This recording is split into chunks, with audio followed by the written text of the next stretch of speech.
प्रिय मित्रों, आप सबका हार्दिक स्वागत है। जब किसी रचनाकार की कोई कृति आती है तो एक प्रकार से समाज के द्वारा उसे एक प्रमाण पत्र मिल जाता है कि वह एक रचनाकार है। सामाजिक पहचान के लिए, प्रतिष्ठा के लिए किसी भी रचनाकार के जीवन में उसी की कृति का आगमन बहुत लाजमी है और महत्वपूर्ण भी है। तो इस कृति के लिए मैं डॉक्टर वर्षा सिंह को बधाई देता हूं और इसको, इनके स्वप्न को साकार करने के लिए जो राम कुमार जी ने मेहनत की और इसे मूर्त रूप दिया, राम कुमार जी भी बधाई के पात्र हैं। दोस्तों, मैं मानता हूं कि साहित्य की दुनिया में कोई छोटा बड़ा नहीं होता। बस जैसे हर फूल का अपना एक रंग होता है, एक खुशबू होती है।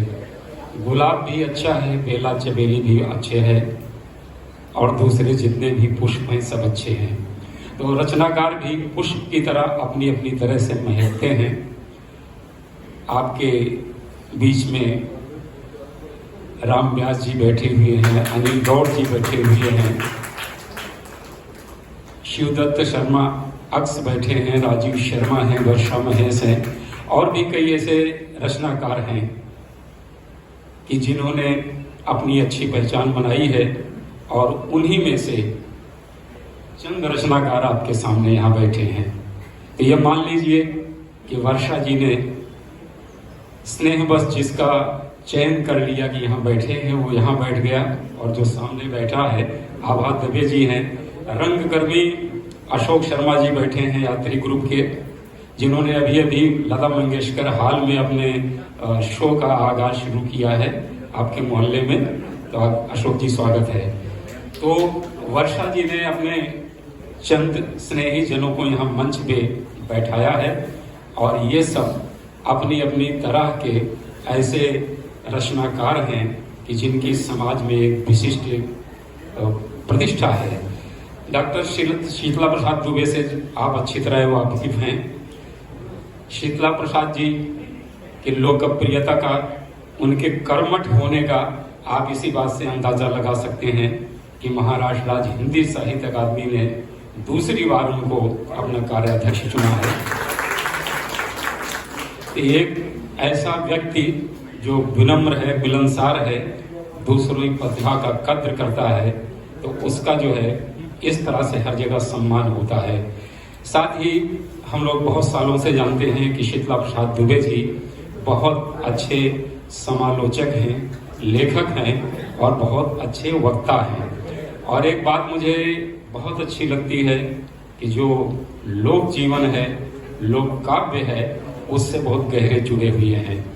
अभी चित्रनगरी संवाद मंच में एक लोक काव्य संध्या थी, उसमें दुबे जी पधारे थे और इन्होंने जिस तरह से लोकगीत गाकर वहां सुनाया, सुनने वाले दंग रह गए कि कोई भी अपने मिट्टी पानी हवा से इस तरह से जुड़ा रहता है मुंबई महानगर में रहने के बावजूद।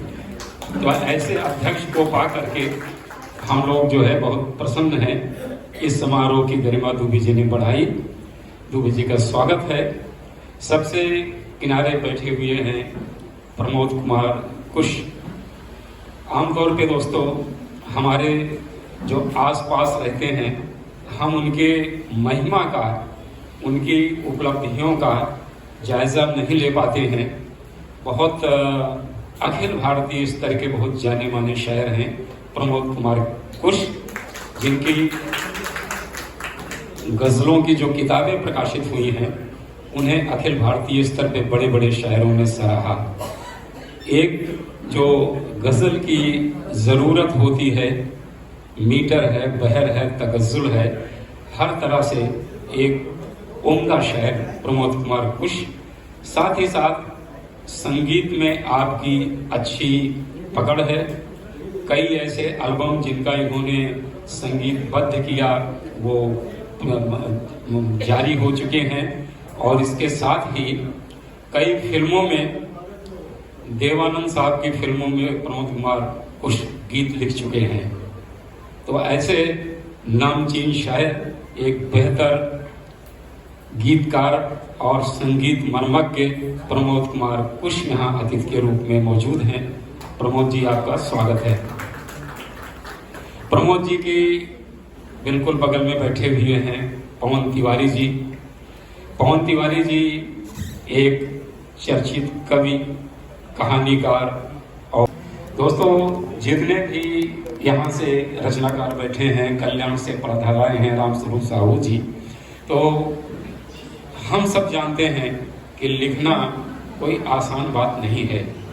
किसी रचनाकार ने लिखा है कि कविता लिखना सरल नहीं है, पूछो हम फनकारों से, हम सब लोहा काट रहे हैं कागज की तलवारों से। तो ये काम वर्षा जी कर रही हैं, और वर्षा जी मंच पर आपने इनको कविता पढ़ते हुए देखा होगा। जिस तरह से ये काव्य वर्षा करती हैं, एक अद्भुत कमाल होता है अपने आप में। मंच की बेहद लोकप्रिय कवयित्री हैं, और आज हम सब उनके इस किताब के स्वागत में यहाँ पर इकट्ठा हुए हैं। ये हम सब के लिए एक गौरव की बात है कि हमारी बिरादरी में, मतलब जिन लोगों की किताबें प्रकाशित हो चुकी हैं, उस काव्य बिरादरी में वर्षा जी का आगमन हो रहा है। आज इस कृति के जरिए, इस किताब के जरिए वर्षा जी का बहुत बहुत स्वागत है। तो आगे बढ़ने से पहले, जैसा कि हमारी परंपरा है, हम सरस्वती वंदना से आगे की कार्यवाही करेंगे। मैं हेमलता अग्रवाल को आवाज़ दे रहा हूं कि हेमलता जी पधारें और सरस्वती वंदना पेश करें। और ये सरस्वती वंदना डॉक्टर वर्षा सिंह की लिखी हुई है।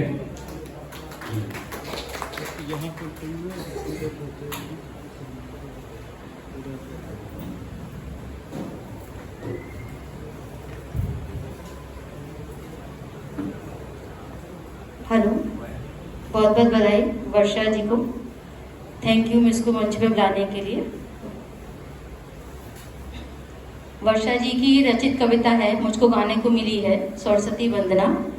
मैं इसको थोड़ा सा अपनी लैंग्वेज में सुनाना चाहूंगी।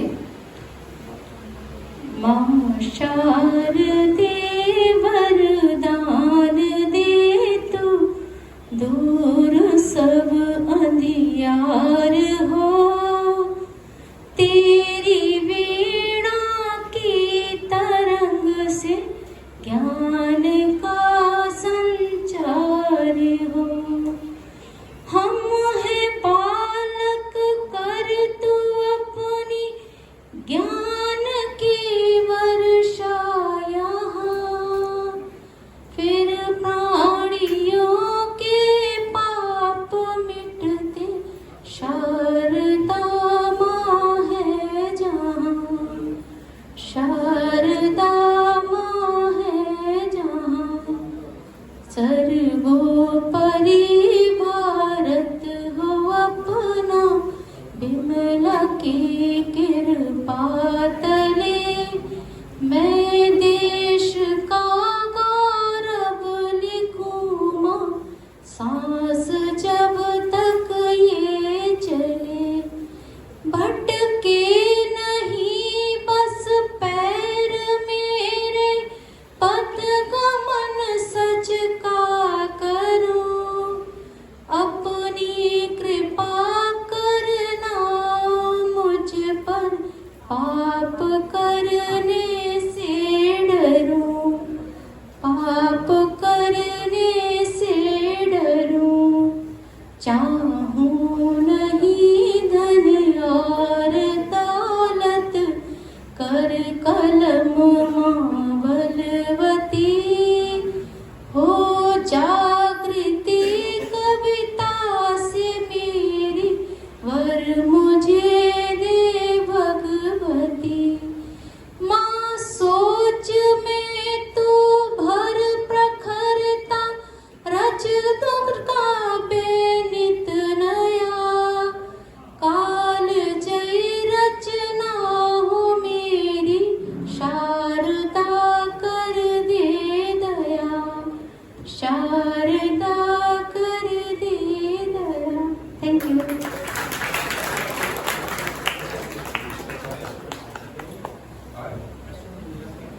अशोक गुजराती जी भी पधारे हैं, आपका हार्दिक स्वागत है।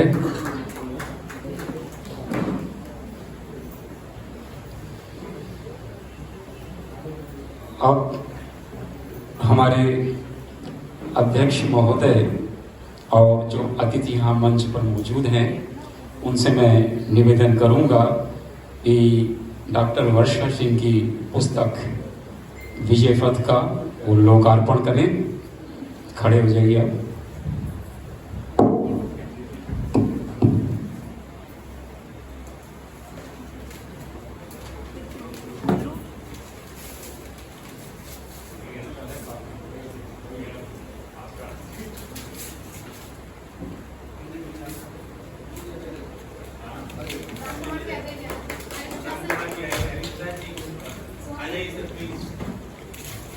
आजकल मराठी में ये परंपरा है कि एक टोकरी में जो है किताब रखकर लाते हैं, रख देते हैं और उसमें से सब एक एक किताब उठा लेते हैं, है ना। तो हिंदी में भी अपने बदलाव होना चाहिए। खड़े जाइए साथ में से। सबको किताब दिखाई पड़ रही है, देख रहे हैं कितना खूबसूरत छवि है। तो इस विजय पथ के लिए डॉक्टर वर्षा सिंह को बहुत बहुत बधाई। और अच्छा जी जी जी। तो दोस्तों, हमारे रचनाकार बिरादरी के मौजूदगी में इस कृति का लोकार्पण हुआ, ये हम सबके लिए बहुत खुशी की बात है। कृपया अपना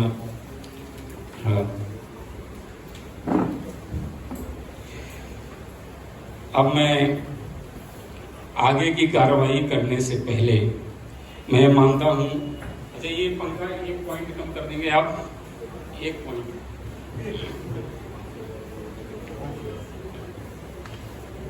ये जो रचनात्मक उपलब्धि है वर्षा जी की, मैं चाहता हूं कि अब हमारे जो प्रकाशक हैं, प्रकाशक की ओर से, मुंबई भाषा परिषद की ओर से वर्षा जी का सम्मान किया जाए। राम कुमार जी कृपया पधारिए।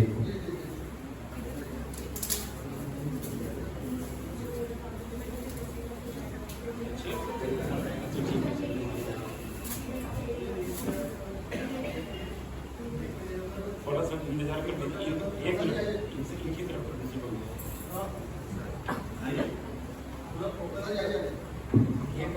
एक मिनट एक काम लीजिए, आप आइए बीच में जरा बना दीजिए के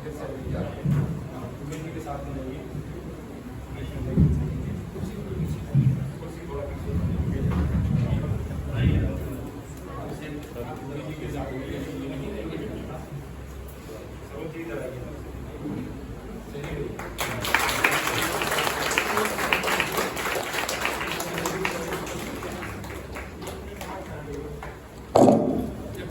वर्षा जी के इस किताब के साथ एक नया प्रयोग हमने शुरू किया है कि अब रचनाकार की किताबों के साथ उन्हें हम एक विजिटिंग कार्ड भी साथ में देंगे।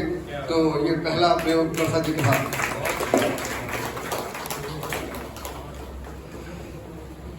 राम कुमार जी ने बड़ा सुंदर विजिटिंग कार्ड बनाया है जी।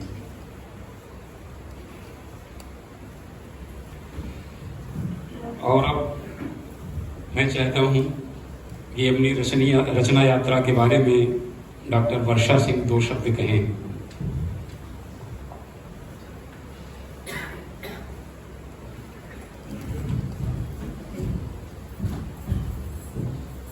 बहुत बहुत धन्यवाद देवमणि जी। आज मेरी पुस्तक आप सबके सामने है। कहते कि पुस्तक का आना और एक बच्चे का जन्म लेना एक जैसा होता है। जब एक नवजात शिशु होता है तो आप पूछते हैं बच्चा स्वस्थ है और आप उसके घर में खुशियां और बधाइयां देते हैं। लेकिन मुझे ऐसा लगता है कि पुस्तक की यात्रा जो होती है वो थोड़ी और लंबी होती है। कई वर्षों का अथक प्रयास होता है, मेहनत होती है और एक संघर्ष होता है, तब एक पुस्तक सामने आती है। और पुस्तक के साथ एक दूसरी चीज ये होती है कि जो लेखक होता है उसका दायित्व बहुत ज्यादा बढ़ जाता है, क्योंकि पुस्तक आपके हाथ में आने वाली है, अब वो मेरी नहीं रही है। आप जब मैं लिखती हूँ तो मेरे मस्तिष्क में सबसे पहली बात यही रहती है कि जिस पाठक के हाथ में या जिसके हाथ में मेरी पुस्तक जाने वाली है, क्या वो अपने आप को कनेक्ट कर पाएगा? क्या मैं उसके मन की बात लिख रही हूँ? कहीं ऐसा ना हो कि वो मेरी एक पंक्ति पढ़े और वो बोझिल हो जाए, किताब बंद करके रख दी। लिखते समय मैंने इसको कोशिश को ध्यान में रखा है। अब कितनी सफल हुई और कितनी नहीं हुई, इस चीज का निर्णय तो आप ही करेंगे। और आपसे निवेदन है, पता नहीं मैं सही कर रही हूँ क्या गलत, पुस्तक को खरीदिएगा और पढ़िएगा। ये एक लेखक के लिए बहुत बड़ी बात होती है। मुझे लगता है कि ये सबसे बड़ी सफलता है और उस पुस्तक की सार्थकता है कि जब आप उसको खरीद के पढ़ते हैं। पैसे मायने नहीं रखते, लेकिन एक कहते हैं ना कि एक मन का जो एक भाव होता है, जो हमारी मेहनत होती है वो एक सफल होती दिखती है। और जब आप उसकी प्रशंसा करते हैं 2 पंक्तियों में चाहे 1 पंक्ति में, तो मन खुश हो जाता है। राम कुमार जी सही कह रही हूँ ना मैं, क्योंकि आप भी इस यात्रा में मेरे साथ रहे हैं, एक एक चीज देखी है हमने।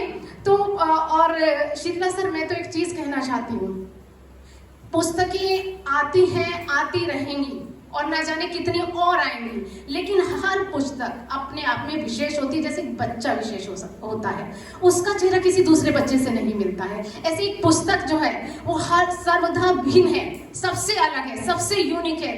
पाठक के मन को कितना वो अपनी ओर खींचती है, ये तो उसके अंदर लिखे हुए शब्द और अक्षर ही बता सकते हैं। तो मैंने एक दोहा इसमें लिखा था, समर्पित करना चाहती हूँ आपको। सदियों से कभी कह रहे, सदियों से कभी कह रहे, अलग नवीन विशेष, मगर रहे कुछ अनकहा जब तक दुनिया शेष, मगर रहे कुछ अनकहा जब तक दुनिया शेष। और मुझे ऐसा लगता है कि ये पुस्तक भी आपको एक नया अनुभव कराएगी, क्योंकि इस पुस्तक को आप सोच रहे होंगे, सबसे पहला प्रश्न आपके मस्तिष्क में आया होगा कि इस पुस्तक का नाम विजय पथ क्यों है। सबसे पहला प्रश्न हमारे मन में ये आता है। इस पुस्तक को विजय पथ नाम रखने का मेरा जो एक भाव था, क्योंकि इसमें जितनी भी कविताएं हैं, एक तो वो हमारे जीवन से संबंधित है, और विजय पथ का मतलब मेरे मन में कभी ये नहीं आता कि आपको हर पल सफलता मिलने वाली है। आप असफलता के रास्तों से गुजरकर अपनी जिंदगी के सफर से जब आप चलते हैं, तो उसमें आपको खट्टे मीठे, हार जीत, सुख दुख, सब तरीके के अनुभव आप उसमें करते हैं। और कितना चुनौती आप मानकर उसको आप सफर को तय करते, वो आपकी सबसे बड़ी सफलता है। तो इस पुस्तक का नाम इसीलिए विजय पथ रखा गया है, क्योंकि ये आपको आपके जीवन से जोड़ेगी। आप अब कहीं ना कहीं मैं ऐसा महसूस करती हूँ कि आप इस पुस्तक को अपने जीवन से रिलेट करेंगे। अरे हाँ, ये मेरे जीवन में होता है, अरे हाँ, ये तो मैंने उस समय अनुभव किया था, अच्छा इसमें पहले प्यार की भी बात है, हाँ एक बार हुआ तो मुझे भी था, देखो इसमें तो बिल्कुल मेरे मन की बात लिखती है। तो कोशिश मैंने ऐसे की है। तो इसमें कुछ दोहे जो मैं, अगर मंच आज्ञा दे तो कुछ पंक्तियां अपनी पढ़ के सुनाऊं। प्रमोद जी और शीतला प्रसाद दुबे जी, कावरा जी, हाँ देखिएगा। जैसे इसमें एक दोहा है, हार जीत सुख दुख रहे सदा मनुज के संग, हार जीत सुख दुख रहे सदा मनुज के संग, कैनवास है जिंदगी उभरे सारे रंग, कैनवास है जिंदगी उभरे सारे रंग। और हार मानकर बीच में, हार मानकर बीच में छोड़ न आधा काम, धीरज को अपनाइए साथी अल्प विराम, धीरज को अपनाइए साथी अल्प विराम। तालियां और भी तेज बजा सकते हैं। और एक कविता ऐसी है जो इसमें मैंने अपने लिए लिखी थी, मैं चाहती हूँ कि उसका पाठ मैं आपके सामने करूं। जैसे कि कहते हैं कि हम अपने अच्छे मित्र, कौन है आपका अच्छा मित्र? मैं कहती हूँ कि सबसे पहले अच्छे मित्र तो हम ही हैं। तो एक कविता आपके सामने रखती हूँ। खुद का परिचय हो, मिला स्वयं में बेहतर बंधु, बाहर तो बस अभिनय हो, मिला स्वयं में बेहतर बंधु, बाहर तो बस अभिनय हो, राजदार हो वफादार हो, राजदार हो वफादार हो, मिला मुझे वो मीत यहाँ, साथ न छोड़े सुख दुख में जो, दर्पण से झांक रहा, दर्पण में से झांक रहा। बातचीत खुद से करने का, बातचीत खुद से करने का हुनर पास में रखती हूँ, अपने आंसू पीड़ा की मैं, अपने आंसू पीड़ा की खुद मरहम पट्टी करती हूँ, हाँ खुद मरहम पट्टी करती हूँ। दिल टूटा तन्हाई घेरे, चाहती हूँ कोई मनाने आ जाए मगर कोई नहीं आता। दिल टूटा, ऐसा होता नहीं लेकिन कई बार ऐसा होता भी है। दिल टूटा तन्हाई घेरे, मुझे नहीं जब कुछ भाया, खूब मनाया खुद ही खुद को, मीत प्रीत दे सहलाया। खूब मनाया खुद ही खुद को, मीत प्रीत दे सहलाया। तो एक कविता तो ये थी। बाकी कुछ कविताएं ऐसी हैं जो कि यहाँ पे कवि बैठे हुए हैं। राम व्यास जी हैं, राम सिंह जी हैं, शिव प्रकाश जौनपुरी जी आए हुए हैं, वर्षा महेश हैं, खुशबू हैं, किरण मिश्रा है, राजीव मिश्रा जी हैं। छोटी छोटी मेरी कविता को वो यहाँ पर पाठ करने वाले भी हैं। तो बस एक दो दोहे और पढ़कर मैं अपनी जगह लूंगी। जो मुझे पसंद है मैं चाहती हूँ कि उनका मैं आपके सामने पाठ करूँ।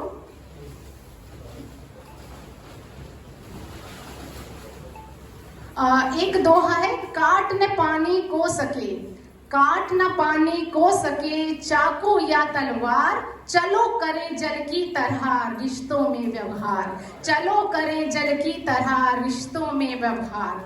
दुनिया से जाता नहीं, सब कहते हैं कि दुनिया से खाली हाथ जाना, ये बात मुझे आज तक समझ में नहीं है, क्यों नहीं है।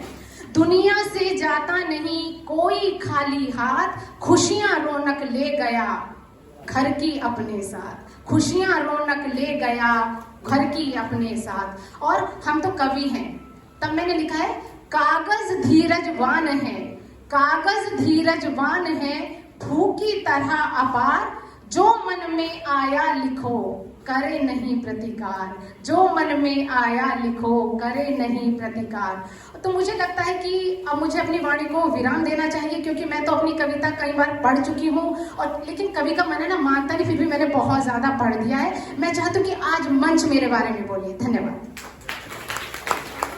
और हमारे बीच अनिल गौड़ जी आए हुए हैं, उनका भी मैं हृदय से धन्यवाद ज्ञापित करती हूँ। अगर मैं किसी का आज नाम नहीं ले पाऊँ तो मैं उसके लिए माफी चाहूंगी। मेरा स्नेह आप जानते हैं।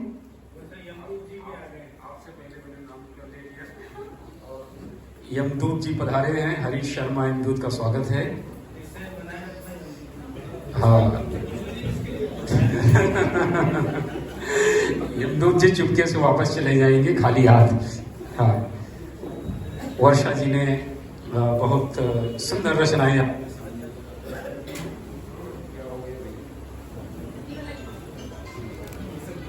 भड़क की सके और कोई बात नहीं है।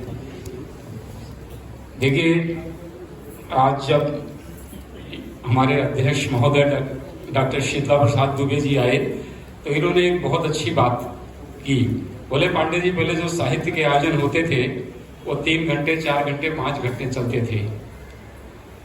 जैसे पुराने जमाने में टेस्ट मैच चलते थे 5-5 दिन, लेकिन अभी जितने भी टेस्ट मैच हैं वो 20-20 हो गए हैं।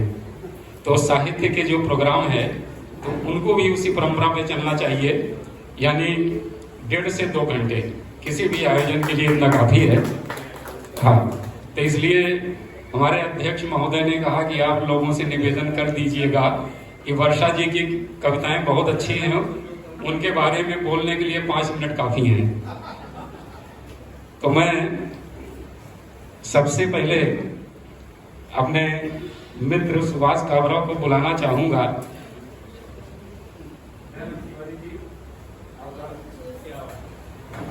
एक चेयर और लगाएंगे।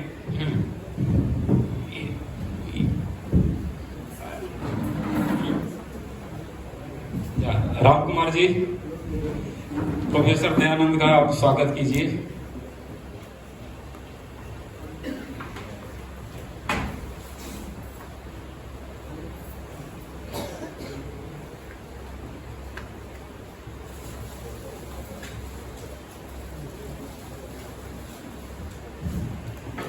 डॉक्टर दयानंद तिवारी आपका स्वागत हो रहा है। राम कुमार जी कर रहे हैं। Doctor Dayanand Tiwari SIWS college में आप लेक्चरर थे और वहाँ से रिटायर होने के बाद फिर से हिंदी विभागाध्यक्ष हो गए हैं। क्या नाम है ये विश्वविद्यालय का नाम मैं भूल जाता हूँ। JJT विश्वविद्यालय में हो दोबारा हिंदी विभागाध्यक्ष हो गए हैं। तो आप समझ सकते हैं कि दयानंद तिवारी कितने लोकप्रिय व्यक्ति हैं। लोग इनको खाली नहीं बैठने देते और अपने विद्यार्थियों के बीच भी बहुत लोकप्रिय रहे हैं और साहित्य से गहरा अनुराग रहा है। अपने कॉलेज में कविता पाठ के बहुत अच्छे अच्छे प्रोग्राम भी दयानंद जी ने ऑर्गेनाइज किए और बहुत अच्छे समालोचक हैं।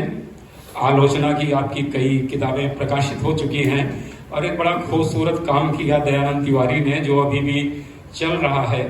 यहाँ मुंबई महानगर के जितने भी प्रतिष्ठित रचनाकार हैं उन पर एक परिचयात्मक टिप्पणी लिखते हैं जो नवभारत अखबार में प्रकाशित होती है। तो ये अपने आप में एक ऐतिहासिक दस्तावेज है।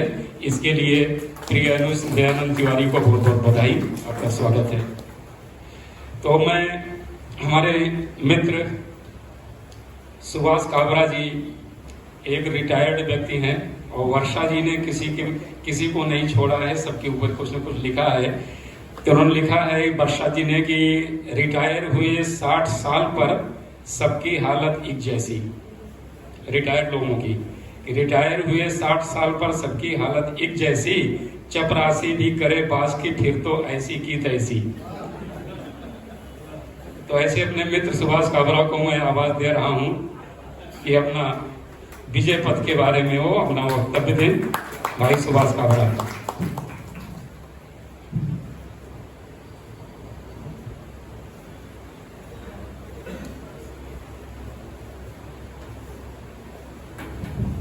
समृद्ध मंच और आप सभी साहित्य अनुरागियों को प्रणाम करता हूँ। वर्षा जी ने जो लिखा, आज उनका दिन है, मना तो नहीं कर सकते। केवल हमारी उम्र के लोग यही कह सकते हैं कि बुढ़ापे की अदाओं को कोई मासूम क्या समझे, बुढ़ापे की अदाओं को कोई मासूम क्या समझे, यहीं आकर तो मंजिल का पता मालूम होता है। देवमणि पांडे सबका परिचय दे रहे हैं। देवमणि वो नाम है जिससे हम सब अच्छी तरह और बुरी तरह परिचित हैं। पिछले 35 वर्षों से मेरे दोस्त हैं और कई मोड़ पर वो मेरे मार्गदर्शक और गाइड भी हो जाते हैं। आज हम लोग गाड़ी में आ रहे थे तो बोले आपको वर्षा पर कुछ बोलना है, किताब पर कुछ बोलना है। मैं कहा वर्षा की किताब है, उसमें क्या है, मन से बोल दूंगा। तो बोले नहीं, रुको रेस्टोरेंट में चाय पिलाता हूँ, लिखो फिर बोलना। मैंने कहा ये क्या कंडीशन है? बोले नहीं, मेरे पिछले प्रोग्राम में आप 1.5 घंटे बोले थे मन से, तो बाकी वक्ताओं के लिए समय ही नहीं बचा था। तो रामकुमार जी उनका आदेश मानकर मैं कुछ लिख कर लाया हूँ। जितनी जरूरी बातें हैं उतनी ही बोलूँगा। कि बंद कमरों में बैठकर लिखे गए साहित्य की उपयोगिता से हम सब भली भांति परिचित हैं। डॉक्टर वर्षा सिंह के व्यक्तित्व की सबसे बड़ी उपलब्धि मैं ये मानता हूँ कि वो न केवल बहुत सारी संस्थाओं से सक्रिय रूप से जुड़ी हुई हैं, बल्कि इस सक्रियता के चलते कुछ प्रतिष्ठित पुरस्कार भी उनकी झोली में। उनकी रचनाएं पाठकों द्वारा सराही जाती हैं और इसी सराहना और हौसले की बदौलत विजय पथ के रूप में पहली किताब ने जन्म लिया। इतनी देर क्यों लगी कि जवाब में वर्षा ने खुद किताब में लिखा है कि मेरे लिए साहित्य पूजा प्रार्थना के बराबर है। बधाई देता हूँ कि वर्षा भेड़ चाल में शामिल नहीं हुई, वरना आजकल आदमी 12 गज़लें लिखता है और उसकी 13 किताबें आ जाती। पूजा की थाली में श्रेष्ठ सामग्री पूरी होने के बाद ही वर्षा ने पहली किताब की ओर अपने कदम बढ़ाए। किताब 3 भागों में है दोस्तों, आप पढ़ेंगे। पहले में वे कविताएं जिन्हें श्रोताओं का भरपूर प्यार हमारी महफिलों में मिलता रहा है। दूसरे में वो कुंडलियां जो अब बहुत कम लिखी जा रही हैं, और तीसरे में 114 दोहे हैं जो मुझे बहुत प्रिय हैं। कविताओं में सरल भाषा में संदेश है, जैसे आलस नहीं करना कभी, टाल मत तू काम को, जीत ले फिर जिंदगी के हर कठिन संग्राम को। कुछ वाक्य केवल सुनाऊंगा, किताब में तो बहुत कुछ है। नहीं लाल एक कल 15 अगस्त गया, देखिए क्या बढ़िया पंक्तियां लिखी हैं। नहीं लाल एक घर के युवकों, लाल वतन के कहलाए, इनके लिए दुआएं मन्नत घर घर में मांगी जाए। धरा हुई बीमार हम इसका उपचार करें। एक पंक्ति की बात है लेकिन कितना बड़ा संदेश है। मैं अलबेली सखी स्वयं की पल पल साथ निभाती हूँ, औरों से पहले दुनिया में खुद पर यकीन जताती हूँ। आत्मविश्वास की बात है। नाम बहुत पाया है, अब बारी है पहचान बनाने की। संघर्षों से स्वप्न बड़े कर जीतो जंग जमाने की। सब कुछ ठीक लगे जग को, ये अभिनय खूब निभाया है। जग को छोड़ो खुद को हमने बुद्धू खूब बनाया है। किसी न किसी मोड़ पर ये बातें हम लोग सब महसूस करते हैं। किताब में कुंडलियों की वानगी के तौर पर वर्षा ने 7 ही कुंडलियाँ रखी हैं, लेकिन सभी रोचक और शिक्षाप्रद हैं। उनके 114 दोहे यह उम्मीद जगाते हैं, राम कुमार जी ध्यान से सुने, कि वर्षा की अगली किताब दोहे पर तैयार हो चुकी है। आधे से ज़्यादा माल तो बन गया है। मैं उम्मीद करूंगा कि उनकी दोहे की किताब भी जल्दी जरूर ले। ये दोहे शामिल भी हैं, सावधान करने वाले भी हैं। कुछ वानगी देखें। नई चलन में आजकल छुरी और तलवार, नई चलन में आजकल छुरी और तलवार, लोगों को अब मारती छल भरे की धार। दूसरा दोहा देखिए। जीने के हमको दिए धरती ने उपहार, मगर स्वार्थवश हम करें ध्वस्त धरा श्रृंगार। अच्छा है, वो सब जरूरी बातें। रखिए बढ़ती उम्र में कुछ बच्चों से भाव, शायद मेरे लिए लिखा गया होगा।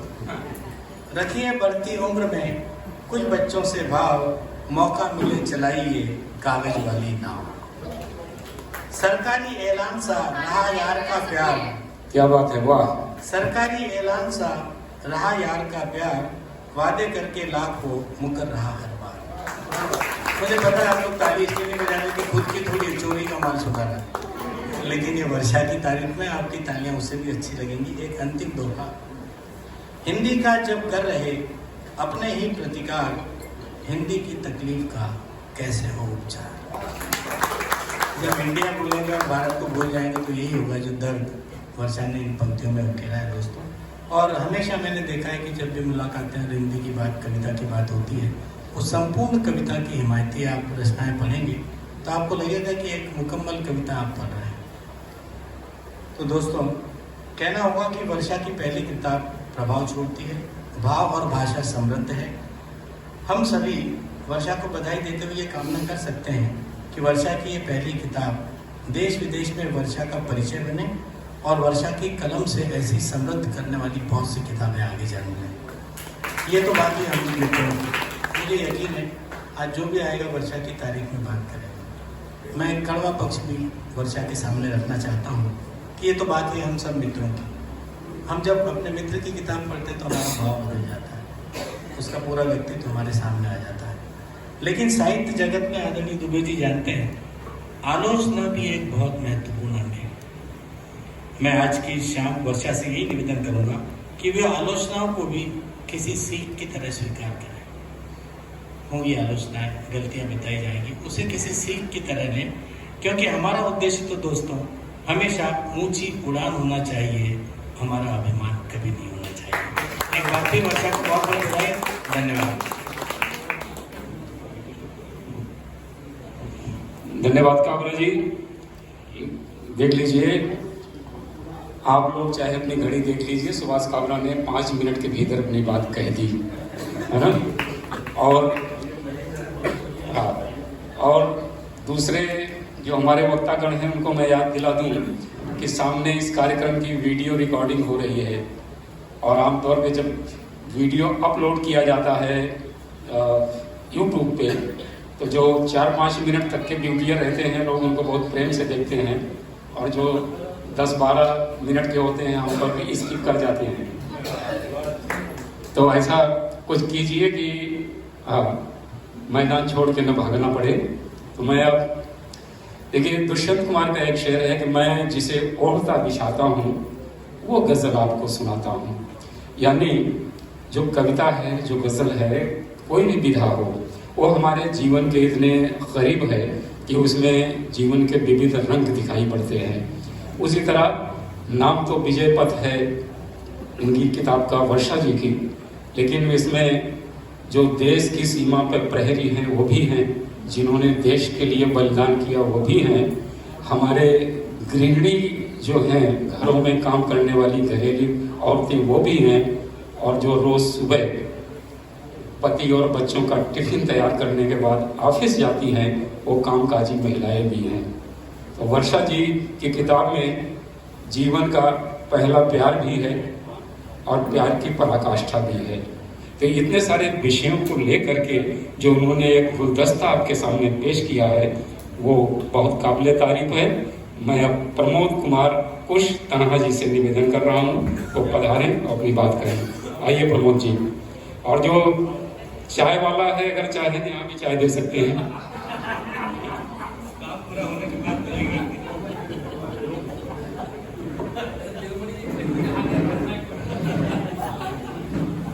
आगंतुक अपना स्थान ग्रहण कर लें।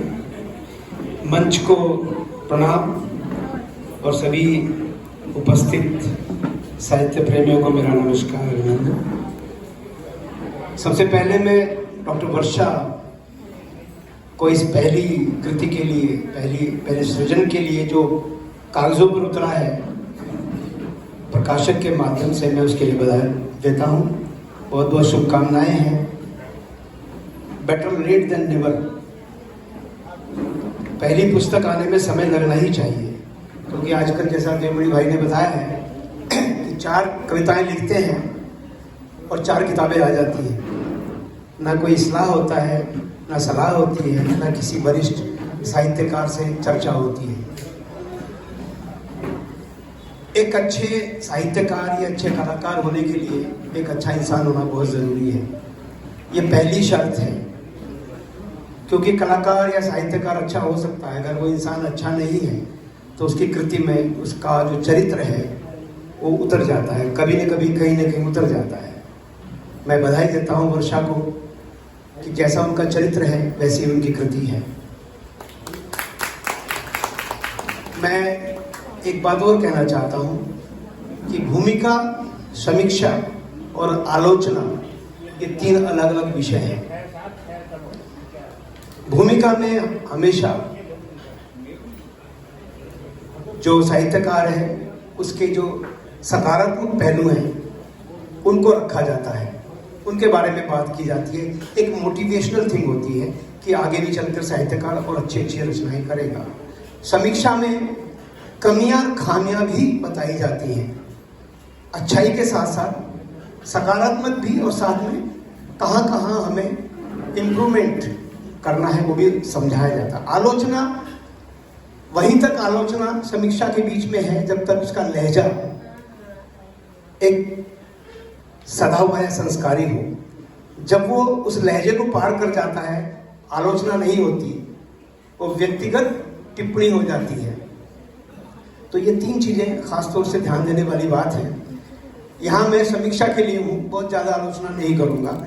समीक्षा में ही मैं जो थोड़ा बहुत कहीं अगर कुछ ऐसी बात है जो कहनी जरूरी है वो मैं कह दूंगा। हाँ बिल्कुल देंगे, लिख के देंगे। नहीं, सबके सामने भी कह सकते हैं। इस कृति में, विजय पथ में, वर्षा ने सभी विधाओं पर अपनी जो यात्रा है उसका वर्णन किया है। चाहे उसमें दोहा छंद हो, चौपाई हो, कुलरियाँ हो, हर एक बहुत सारी रचनाएं हैं, बहुत सारी विधाएं हैं। बानगी के तौर पे सब जगह कुछ कुछ रचनाएं दी हैं जो एक विश्वास जगाती हैं एक बहुत अच्छी साहित्यकारा के लिए। आगे चलकर ये एक अच्छा, समृद्ध और एक नामचीन साहित्यकार की श्रेणी में अपना स्थान बनाएंगे, ऐसा मेरा विश्वास है। एक जो इसका एक सकारात्मक पहलू है कि इसमें जितनी भी रचनाएं हैं उनकी भाषा एक आम बोलचाल की भाषा है, आसान शब्दावली है। कहीं गूढ़ साहित्यिक शब्दों का एक जबरदस्ती घुसाई जाते हैं शब्द, वो नहीं है, जो एक अच्छी बात है, जो आम पढ़ने वाले या श्रोताओं को आसानी से समझ में आती है। क्योंकि आजकल गूढ़ शब्द लिखना, एक डिक्शनरी लेके बैठ जाते हैं गजलकार तो खास तौर से, कि उर्दू के बहुत मुश्किल शब्द ठूस देते हैं, उनका मतलब पता हो या नहीं पता हो। तो आम भाषा में लिखना उतना ही मुश्किल है जितना कि मुश्किल भाषा में अपने आप को विवरण पहुंचाना, अपने आप को व्यक्त करना। भाई राकेश शर्मा जी पधारे हैं, आपका बहुत बहुत स्वागत है, बहुत बड़े गजलकार हैं। मैंने सभी रचनाएं पढ़ी हैं क्योंकि मुझे पुस्तक पहले मिल चुकी थी, और इसमें सभी विधाओं में अच्छी पकड़ दिखाई है डॉक्टर वर्षा सिंह ने। लेकिन मुझे ऐसा लगता है कि मुकरिया और दोहों में उनकी पकड़ सबसे ज्यादा मजबूत है, क्योंकि मुकरिया आजकल एक थोड़ी गौण हो गई है विधा, तो एक सुखद है कि मुंगरिया पे एक अच्छा काम हो रहा है। जो जो कर रहे हैं, हमारे जवाहर निर्झर जी बैठे हैं, अनपढ़ जी हैं और डॉक्टर वर्षा हैं जो मुंगरिया में अच्छा काम कर रही हैं। तो इनका एक सशक्त पहलू है जो इन दो विधाओं में। अब मैं आता हूँ थोड़ी सी विजय पथ में। जो पहली विजय पथ की कविता है उसमें कोशिश रहे अच्छी सदा तो श्रेष्ठ ही परिणाम हो, तो विजय पथ पर चलाचल कर्म बस निष्काम हो। यहाँ से उन्होंने अपना एक जो रुतबा है वो दिखा दिया है कि हम क्या लिखने वाले हैं। इस तरह से मैं बहुत ज़्यादा समय नहीं लूँगा, भाई देवमणि ने यूट्यूब के बारे में बता दिया है मुझे। बिल्कुल बिल्कुल। तो मैं सीधा सीधा उनके जो सशक्त रचनाएं हैं, समसामयिक दोहे, जैसा हमारे वरिष्ठ व्यंग्यकार श्री सुभाष काबरा जी ने कहा कि नई चलन में आजकल छुरी और तलवार लोगों को अब मारती छल प्रेम की धार। चर्चा में दीवार छत खिड़की द्वार अनेक, गारे को भूले सभी करे इन्हें जो एक। गारे शब्द का इतना अच्छा इस्तेमाल शायद श्रोताओं में से बहुत लोगों को नहीं पता होगा कि गारा क्या होता है। जो सीमेंट काम करता है वो कच्चे मकानों में गारा काम करता है। गारा जो कच्ची मिट्टी में पानी घोलकर बनाया जाता है, उससे दीवार खड़ी की जाती है। उसका इतना अच्छा प्रयोग किया, बहुत बहुत बधाई। टूट गया एक बार जो फिर जुड़ना दुश्वार, शिल्पी पत्थर पर जरा छेनी धीरे मार। कितनी अच्छी बात दोहे के माध्यम से कही है। ये उनकी एक प्रमोद जी, अभी कुछ लोग उनके दोहे सुनाएंगे। मैं बस एक दो ही दोहा पढ़ा रहा हूँ, इसलिए मैं सीधा दोहे पे आया हूँ। नहीं, मैं कह रहा हूँ आप सब पढ़ देंगे तो वो नहीं, क्या सब पढ़ेंगे? जो मेरे पसंदीदा वही पढ़े और उसके बाद इसके साथ खत्म भी हो गए हैं। तो मैं समझता हूँ कि पहली पुस्तक आने में अगर समय लगा है तो ठीक ही लगा है, क्योंकि बहुत अच्छी संभावना है इस विजय पथ से। और मैं उम्मीद करता हूँ कि आने वाले समय में बहुत अच्छी अच्छी रचनाएं और अच्छी अच्छी पुस्तकें उनकी आएंगी और उन्हें भी हम वरिष्ठ कवियों की श्रेणी में पाएंगे और उनके लिए हम जोरदार तालियां भी बजाएंगे। बहुत बहुत धन्यवाद। बहुत अच्छा।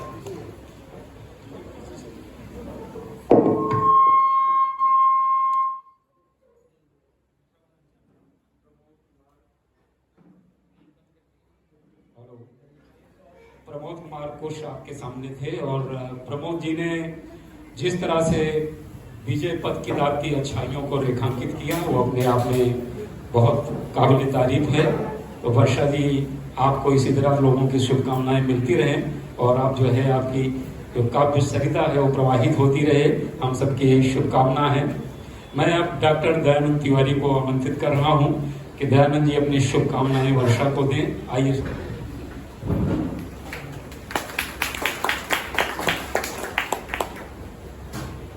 अच्छा, पहले साहित्यिक आयोजनों में लोग कुर्ता पहन के आते थे, अगर कोई ज्यादा बोलता था तो पीछे से कुर्ता खींचते थे, लेकिन अब बहुत दिक्कत है, क्या खींचा जाए।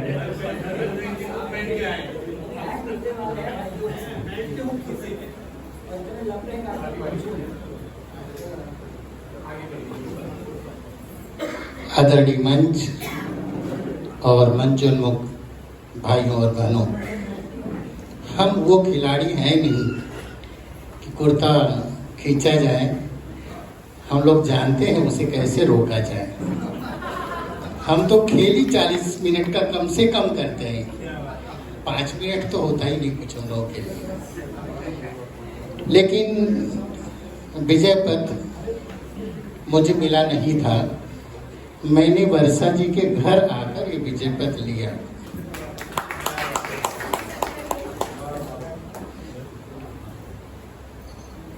और मैं ये कह सकता हूँ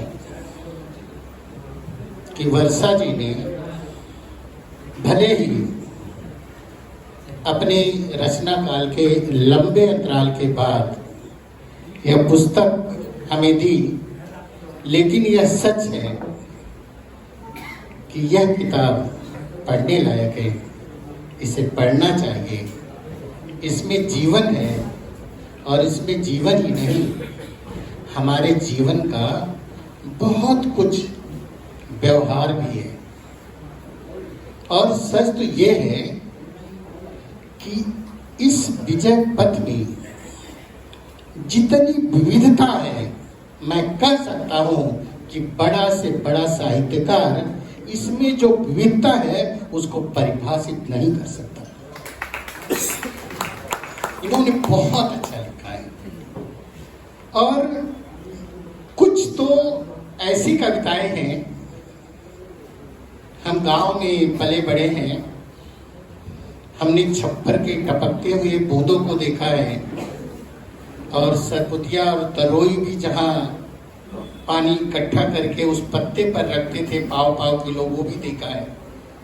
तो जब ये बात करती हैं कुछ कविताओं में, तो ऐसे लगता है कि वह पात्र हम ही हैं क्या।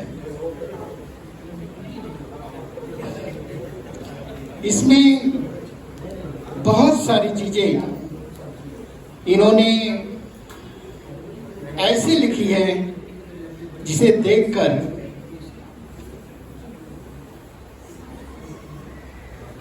पढ़कर और जब आप सुनेंगे तो ऐसा लगेगा कि कहीं ना कहीं हम भी हैं क्या उसमें। जैसे दो पंक्तियां हैं, तुम बिन सोने से लगे बस्ती शहर जहान, फकत तुम्हारे भान से निशा लगे दिन मान। और आजकल आप चैनलों पर देखते हैं, अगर एक दिन आप घर पर रह गए सौभाग्यवश या दुर्भाग्यवश पूरा दिन, तो आप जब चैनल घुमाएंगे तो चैनल की क्या स्थिति है, मुझे कैसा लगा। सरकारी ऐलान सा रहा यार का प्यार, वादे करके लाखों मुकर रहा हर बार। सरकारी ऐलान सा रहा यार का प्यार, वादे करके लाखों मुकर रहा हर बार। इसके अलावा इनके जो दोहे हैं वह तो पूछे मत। दोहों में इन्होंने किसी को भी नहीं छोड़ा है। आलोचक आलोचना करता है, इन्होंने आलोचक की खटिया खड़ी कर दी है। दो पंक्तियों में इन्होंने लिखा है, आलोचक जैसा करे खुद से हम व्यवहार, कभी स्वयं भी खोज कर करते रहे सुधार। बहुत बड़ी बात है बस है।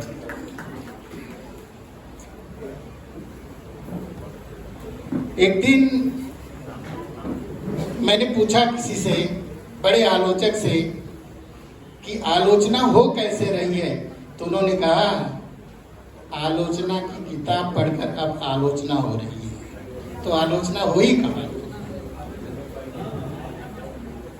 बहुत कुछ है इस पुस्तक में, मुझे सिग्नल भी मिल चुका है। आप इसे पढ़ेंगे तो बहुत अच्छी लगेगी। आप सभी लोगों को यह पढ़ना चाहिए। और विजय पथ के प्रथम काव्य आपका है। मैं इसके लिए आपको बहुत बहुत बधाई देता हूँ कि आप ऐसे ही दूसरी कृत की तैयारी जल्दी करें। जय हिंद, जय महाराष्ट्र। तिवारी जी धन्यवाद, आपने समय सीमा के अंदर बहुत सुंदर वक्तव्य दिया।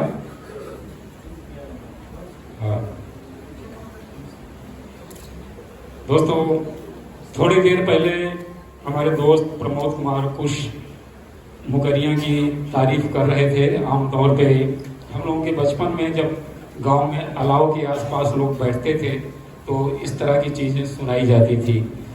तो एक अपने समय से आदमी कैसे जुड़ता है, वर्षा सिंह की एक फुकरी है, जग का सारा ज्ञान समाये, गुरुओं का ये गुरु कहलाए। जग का सारा ज्ञान समाये, गुरुओं का ये गुरु कहलाए, ये पल में दे मुश्किल का हल, ऐसा कि साजन ना सके गूगल। तो गूगल के पास हर मुश्किल का हल है। तो आइए प्रतिष्ठित समाज सेविका सरोज मेहरा जी से मैं निवेदन कर रहा हूं कि आप अपनी शुभकामना दीजिए। माइक दे दें यहीं आपके पास।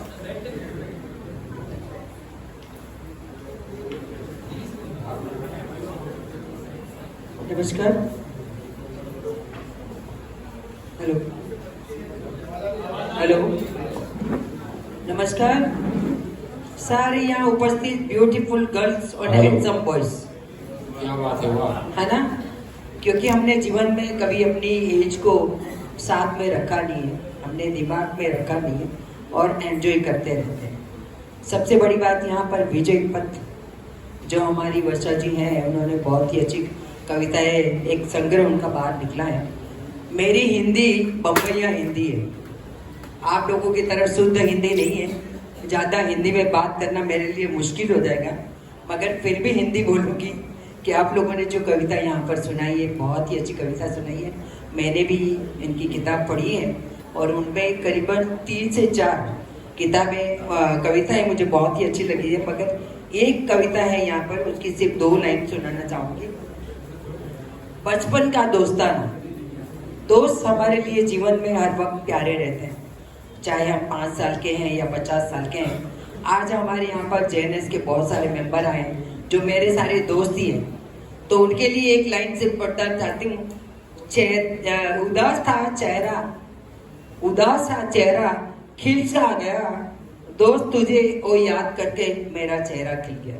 बस इतनी सी बात है, बाकी तो सारे आप लोग कविताएं सुनाते रहते हैं और बड़े बड़े महानुभाव यहाँ पर बैठे हैं, कवि बैठे हैं, लेखक बैठे हैं। तो मुझे ये लगता है कि एक एक मोती को चुन के उसका एक सुंदर सी माला अगर बनाया जाए और सरस्वती माँ को अर्पण की जाए, वैसे सारे यहाँ पर इकट्ठे हुए हैं। मैं ज़्यादा समय नहीं लूँगी। थैंक यू एवरीवन और बहुत बहुत बधाई आपको। विजय पथ पे आगे चलती रही है, विजय पाती रही है। Thank you. धन्यवाद सरोज जी, आपका बहुत सुंदर वक्तव्य, आपने शुभकामनाएं दी। वर्षा जी इसी तरह प्रगति करती रहेंगी। दोस्तों, किसी भी काव्य संग्रह में 2-3 चीजें बहुत अहम होती हैं। एक तो उसकी भाषा कैसी है, दूसरी उसका कथ्य कैसा है, कंटेंट, और तीसरे किस अंदाज में उसे पेश किया गया है। वर्षा जी के यहाँ ये तीनों चीजें बहुत संतुलित हैं। भाषा सरल और सहज है, और जहाँ तक कथ्य की बात है, बचपन पे भी उसमें कविताएं हैं और नौजवानों को पसंद आने वाली कविताएं हैं, यानी पहला प्यार, इसमें भी कविताएं हैं। तो ऐसा कोई विषय नहीं है। देशभक्ति की भी कविताएं हैं, समाज से संबंधित जो वक्त के सवाल हैं उन पे भी कविताएं हैं। तो बहुत सारी चीज़ों को बहुत सुंदर ढंग से वर्षा जी ने उसको समाहित किया है अपने काव्य सृजन में। अब मैं अमित सिंह को आवाज़ दे रहा हूँ, तो 2 शब्द वर्षा जी के लिए बारे में कहें। अमित सिंह, आइए अमित जी।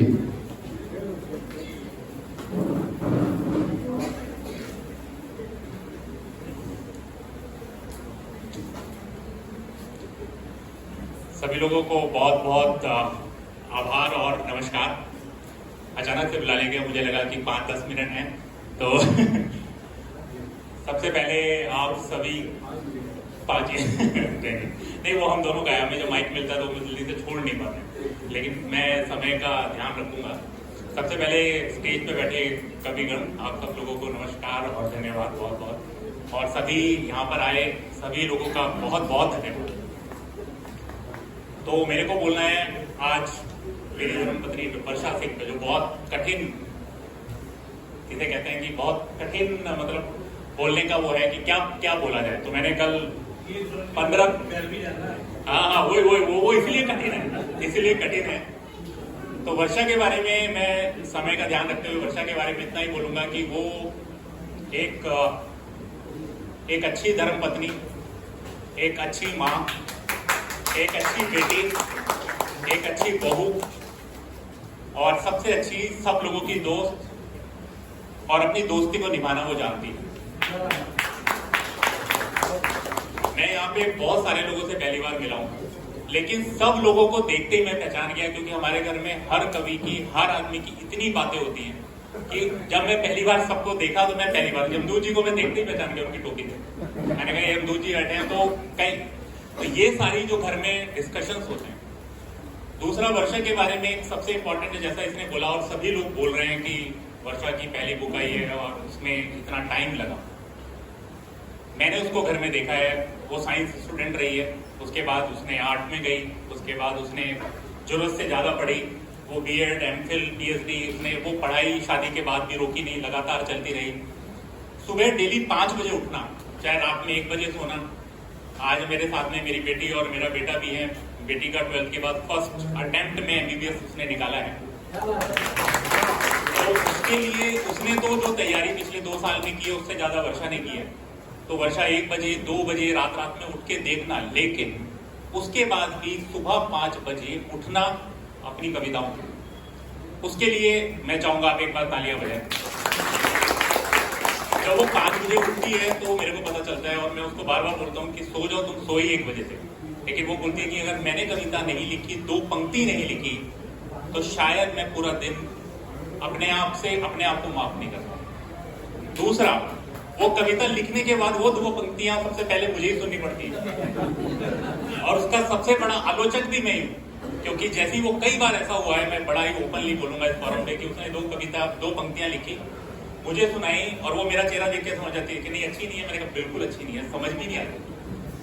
तो मैं उसका आलोचक भी हूँ, घर में पहला आलोचक मैं ही हूँ और मैं इस पे क्रेडिट नहीं लूंगा। बट उसके बाद उसने जो क्वालिटी लेखन में की है वो आप सब लोग जानते हैं। लेकिन लगातार बराबर कि कोई भी आदमी उसको बोल रहा है कि मैं उसको सिखा सकता हूँ, मैं उसकी चीजों को करेक्ट कर सकता हूँ, आप सब लोगों का बड़ा सहयोग है। वो हर जगह गई है, किसी भी आदमी के पास गई है, उसने अपना लेखन सुधारा है, उसने अपनी हिंदी सुधारी है, उसने अपनी क्वालिटी सुधारी है। किसी ने बोला है कि मैं आज आप यहाँ पर आओ, मैं आपको बताऊंगा कि ग्रामर हिंदी की कैसे की जाती है। वो मेरे को बोलती है, मेरी साइड से तो एकदम फ्री है, वो हर जगह जाती है, सीखती है, फिर वापस आके उसको प्रैक्टिस करती है। हर चीज उसने वो चुनी जो कोई नहीं चुनता। जैसे सब लोगों ने बोला दोहे और छंद, मैं भी उसको बोलता था, मैंने कहा सिंपल लिखो आप, जो लोग जिस तरीके से आजकल चल रहे हैं और जैसे फेसबुक पे लोग पसंद करते हैं, आप इंस्टा पे पसंद करते हैं, नहीं मैं वो नहीं लिखूंगी, कोई मुझे लाइक्स नहीं चाहिए, मुझे वो लिखना है जिससे हिंदी को फायदा, हिंदी साहित्य को फायदा। और उसी का आज परिणाम है कि ये बुक आई है। ये बुक मैंने भी बीच बीच में काफी पढ़ी है, कल थोड़ा ध्यान से पढ़ी, पहले पवन जी का लेख पढ़ा, उसके बाद में फिर वर्षा का वो पढ़ा। तो कुछ चीजें मेरी बड़ी अच्छी है, वर्षा जी की अच्छी हैं। एक सबसे बड़ी चीज है कि वर्षा एज अ स्त्री, एज अ लेडी होने के बाद भी वो ऐसा प्रेम रस टिपिकल लेडीज पे नहीं लिखती है, वो सब पे लिखती है। उसकी बुक जो है विविधाओं से भरी पड़ी है। आप बुक पढ़ोगे तो आप, मैं लिटरली बोल रहा हूँ, आप पागल हो जाओगे, क्योंकि हर तरीके का टॉपिक उसने कवर किया है। उसने यंग जनरेशन पे कवर किया है, उसने स्टूडेंट पे कवर किया है, उसने लवर्स पे कवर किया है, पहले प्यार पे कवर किया है, स्त्री पे कवर किया है, बहू बेटी पे कवर किया है, उसके बाद दोहे और छंद पे उसने लिखा है, हर तरीके से लिखा है। सरस्वती वंदना के बाद में सबसे इम्पोर्टेंट जो मेरे को पसंद है, विजय पथ, जो बुक का शीर्षक भी है, वो सबसे इंपॉर्टेंट है। विजय पथ के बारे में मेरे को कुछ लाइनें, बाकी लाइन जो काफी सारे कविगण ने मेरी चुरा ली है, मैंने भी तैयार किया था, लेकिन वो सब लोगों ने पहले बोल दिया तो मैं अब वो नहीं बोलना चाहूंगा और समय का भी अभाव है। तो विजय पथ में एक जो लाइन है जो हमारे घर में बच्चे भी गाते हैं और मैं भी, मेरे को बहुत पसंद है, वो मैं बोलना चाहूंगा। कोशिश रहे सच्ची सदा तो श्रेष्ठ ही परिणाम हो, तू विजय पथ पर चल चला चल, कर्म बस निष्काम हो। ये जो लाइन है ये बहुत सिंपल है बट बहुत मोटिवेशनल लाइन है। ये पूरी कविता है, मैंने सिर्फ ऊपर की 4 लाइन ली है। ये आप लाइन पढ़ो जब भी आप डिमोटिवेट होते हो, लाइन पढ़ते हो। मैं जब डिमोटिवेट होता हूँ तो मैं भी ये लाइन पढ़ता हूँ, क्योंकि लाइन पहले लिखी गई है और बहुत अच्छी। दूसरा एक है, राम का नाम बड़ा है। हम घर में जब इसमें सबसे पहली बार लिखा था, जैसा मैं बोलता हूँ पहले मेरे को सुनाया जाता है, तो राम का नाम बड़ा है। आप जब वो पढ़ेंगे तो आपके वो कहते हैं ना कि कोई भी चीज जब लिखी जाती है तो अगर वो आपके होठों पे आ जाए और आप लगातार गुनगुनाए तो उसका मतलब अच्छा लिखा है। तो राम का नाम बड़ा है, जब आप देखेंगे तो बहुत अच्छा उसने लिखा है। पहली बार इसने मुकरिया लिखना शुरू किया तो मेरे को सुनाया तो मुझे पजल लगी, ये मेरे को ही पूछती थी, और पजल ये सब मेरे को तो नहीं, ये हर बार मैं एक बार भी नहीं बता पाया और काफी लोगों ने सुनाई है तो मैं नहीं सुनाना चाहता, बट बहुत कठिन है। पजल से बहुत अच्छा लिखा है उसने। कुंडलियां इसने लिखा है, वो मुझे भी ये सब पता चला धीरे धीरे। मैं इस फील्ड में बहुत जरा कमजोर हूँ, बट अब इसके साथ कर करके धीरे धीरे कर रहा हूँ। दोहे लिखना शुरू किया तो मैं पहले था, मैंने कहा दोहे कैसे समझ में आएंगे लोगों को आज, दोहे छंद, तो दोहे और छंद पे उसने लिखना शुरू किया। तो सारी बुक हर तरीके से अलग अलग है। विविधताएं जैसे विजय पथ है, राम कथा, शहीदों को नमन। हम कवि, खुद का परिचय वर्षा ने खुद ही सुनाया है।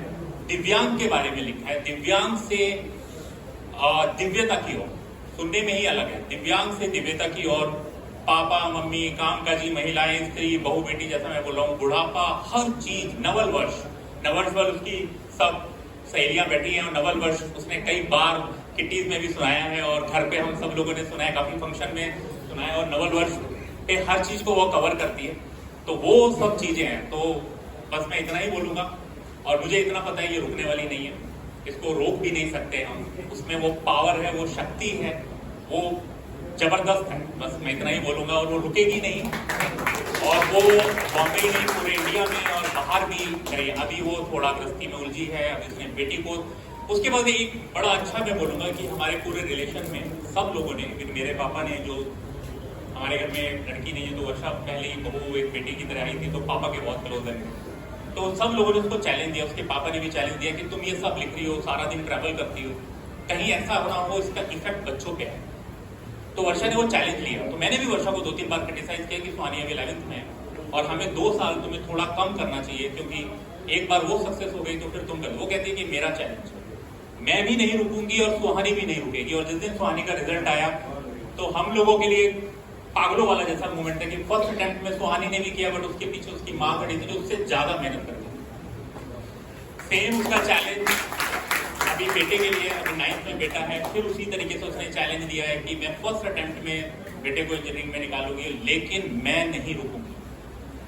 और उसकी दूसरी बुक पे बुक, और जिस तरीके से वो बोलती है, जिस तरीके से वो करती है, वो नहीं रुकने वाली। तो मैं यहाँ पर विराम लेता हूँ और मैं बुलाता हूँ अपने बेटे और बेटी को, सुहानी को, कि वो मेरे साथ आए और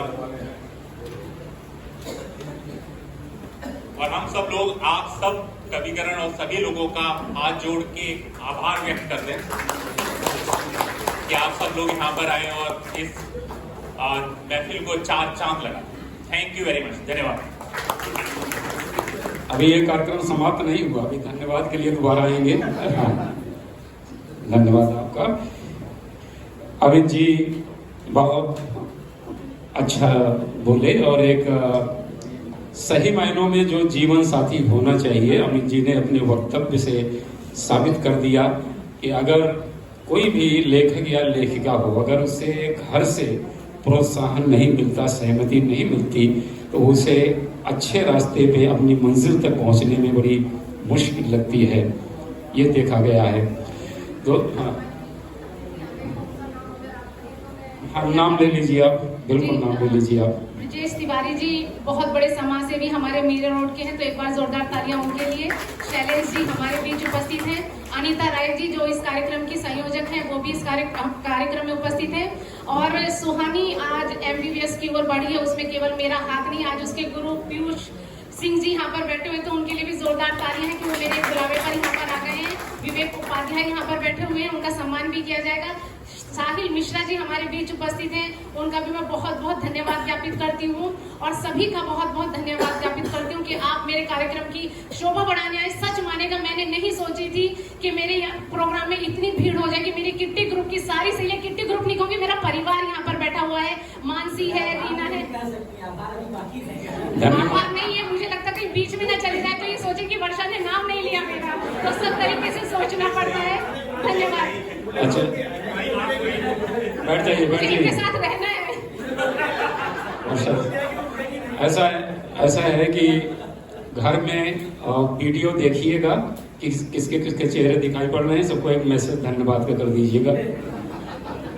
अच्छा, ये जो आपको विजय पथ का बैग दिया गया है, इसमें एक अंदर में देखिए फीडबैक का फॉर्म है, वो फॉर्म आप भर दीजिएगा और इधर ही साइड में आप टेबल पे छोड़ दीजिएगा। देखिए, संचालक के लिए ये बड़ी मुश्किल की बात होती है कि जब बीच में इस तरह से कोई मतलब एंट्री हो जाए कि हमने किस चीज को कहाँ छोड़ा है, उस फिर से उस सूत्र को पकड़ना। तो अभी अभी अमित जी वापस गए, तो हम लोग काव्य मंच पे जाते हैं कविता पाठ करने के लिए, तो कभी कभी कुछ दिलचस्प घटनाएं घटती हैं। अंधेरी में एक कवि सम्मेलन में मैं कविता पढ़ रहा था, स्टार्टिंग लाइन थी, यानी गजल का मतलब जिसे बोलते हैं कि जो मिल गया है उससे भी बेहतर तलाश कर, जो मिल गया है उससे भी बेहतर तलाश कर, हर बूंद में छुपा है समंदर तलाश कर। तो इतनी आसान लाइनें हैं कि कई लोगों को याद हो गई। तो सामने उसमें एक अमित सिंह की तरह पत्नी प्रतापति बैठे हुए थे। तो वो जब वापस घर पे गए, कोई बात नहीं, सुन रहे हैं, और हमने कहा वो सुन रहे हैं। तो हमने कहा एक प्रोग्राम में मैंने ये कविता पढ़ी कि जो मिल गया है उससे भी बेहतर तलाश कर, खतरे में भी छुपा है समंदर तलाश कर। तो अमित सिंह की तरह एक पत्नी प्रतापति बैठे हुए थे, उनको ये दोनों लाइनें याद हो गई। और जब कवि सम्मेलन से घर पे आए तो उन्होंने अपनी पत्नी से कहा कि पांडे जी ने बड़ी अच्छी कविता सुनाई, और देखो मैं सुना रहा हूँ कि जो मिल गया है उससे भी बेहतर तलाश कर। तो पत्नी खड़ी हो गई, बोले तुम भी करो, मैं भी करती हूँ। तो हर दर्शक, हर श्रोता कविता को अपने अपने हिसाब से ग्रहण करता है। तो आपने देखा जितने भी लोग यहाँ पर आ रहे हैं वो अपने अपने ढंग से इस किताब के बारे में अपनी राय का इजहार कर रहे हैं। हमारे बहुत अच्छे कवि लेखक पवन तिवारी जी, उन्होंने इस पुस्तक का प्राकथन लिखा है।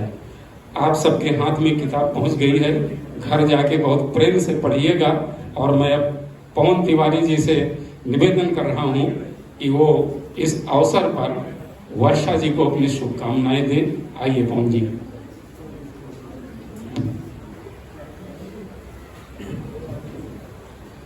बहुत बहुत धन्यवाद देवमणि जी। मैं चाहूँगा कि मेरा पीछे से कुर्ता न खींचा जाए, और एक ज़माने में लोग धोती भी पीछे से खींच लिया करते थे, तो हम तो दोनों वाले हैं। तो 5 मिनट का जैसा समय है, लेकिन मुझे लिखा गया है कि मैं मुख्य वक्ता हूँ, तो शायद 2 मिनट ज़्यादा रहेगा कि उतना ही रहेगा। अच्छा ठीक, हाँ है, ठीक है। तो मित्रों, मैंने इसकी भूमिका प्राकथन लिखा ही है। तो जैसा कि देवमणि जी ने कहा, तो मैं कुछ 1-2 बातें मोटी मोटी करूँगा।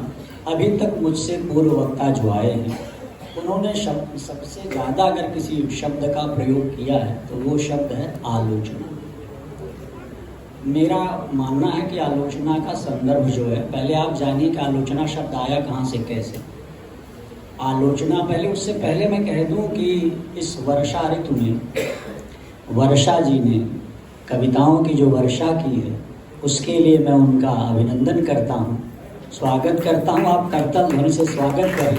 और जहां 3 बार वर्षा है, वो जो है वो यमक अलंकार होता है, और आपको पता होगा कि अलंकार का जो है कविता में क्या महत्व है। तो ये आज अलंकारिक संध्या पर करतल ध्वनि से आप उनका स्वागत और अभिनंदन करें। मैं उनका अभिनंदन करता हूँ।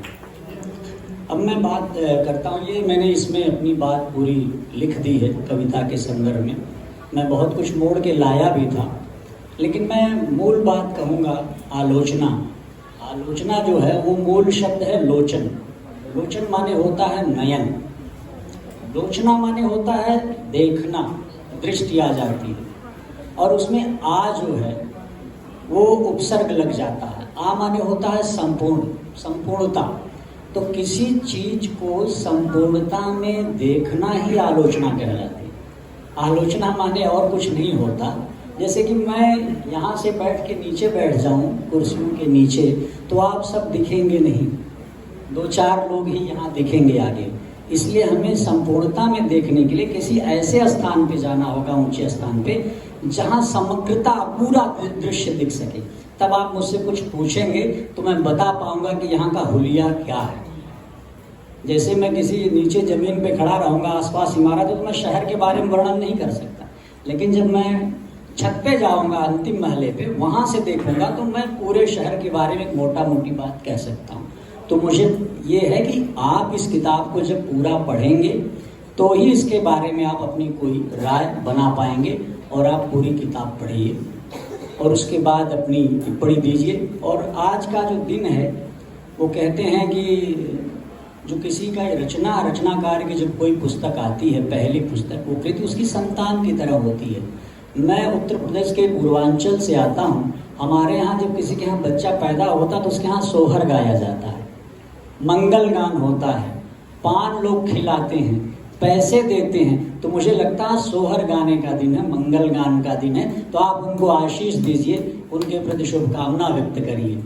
और आजकल जैसा कि विधा इसमें इन्होंने मुकरियाँ, अमीर खुसरो मुकरियाँ लिखते थे, तो वहाँ से चला मुकरियाँ तो आजकल गायब हो गई हैं, तो इसमें मुकरियाँ लिख रहे हैं। दोहे भी बहुत कम बीच में, मुझे याद है कि हमारे बचपन में जब हम पढ़ते थे तो रहीम दास के दोहे, कबीर के दोहे, और दोहों का जिन्होंने जीवन में कथा कहानी में सर्वाधिक अच्छा उपयोग किया वो थे गोस्वामी तुलसीदास जी, जिन्होंने मानस में कथा को बढ़ाने के क्रम में चौपाइयों के बीच बीच में जो है वो दोहे लाते हैं, और बाद में अनुष्टुप छंद भी आए हैं जगह जगह। तो इन्होंने बहुत अच्छा छंदों का प्रयोग किया है, और इतनी विविधता, जैसा कि दयानंद जी ने, हमारे अग्रज ने कहा, तो मैंने इसमें लिख ही दिया है, और क्या कहूँ।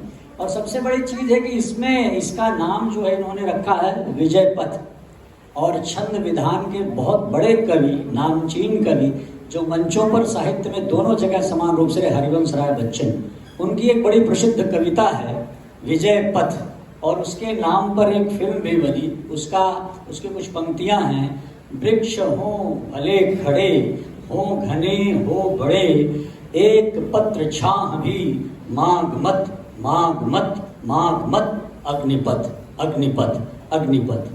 तू न थकेगा कभी, तू न रुकेगा कभी, तू न मुड़ेगा कभी, कर शपथ, कर शपथ, कर शपथ, अग्निपथ, अग्निपथ, अग्निपथ। यह महान दृश्य है, चल रहा मनुष्य है, अश्रु श्वेत रक्त से लथपथ, लथपथ, लथपथ, अग्निपथ, अग्निपथ, अग्निपथ। इसी तरह से मुझे लगता है कि विजय पथ है, वर्षा भी न रुके, इसी तरह चलती रहे। मेरी अनेक मंगल कामनाएं। आपने मुझे सुना, बहुत बहुत धन्यवाद, बहुत बहुत धन्यवाद। बहुत बहुत शक्ति हो रही।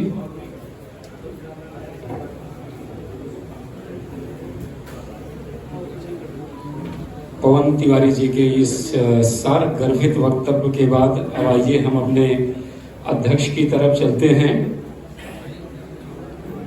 वर्षा सिंह के बहुत सारे दोहे यहाँ पर उद्धृत किए गए।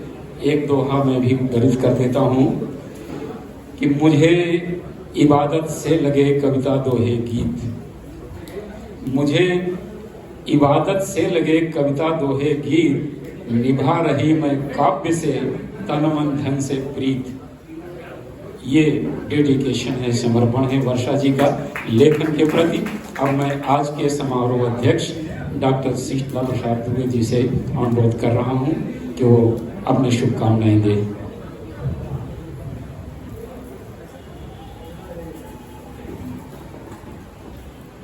मुंबई भाषा परिषद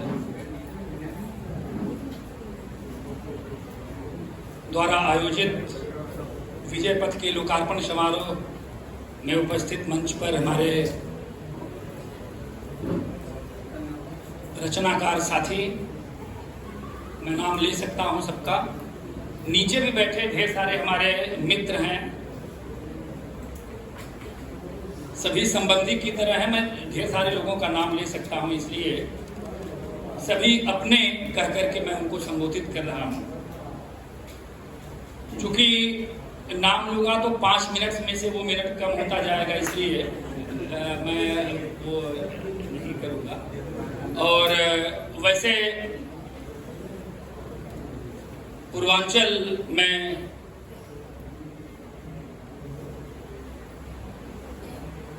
गाली सुनना बड़ा शुभ माना जाता है।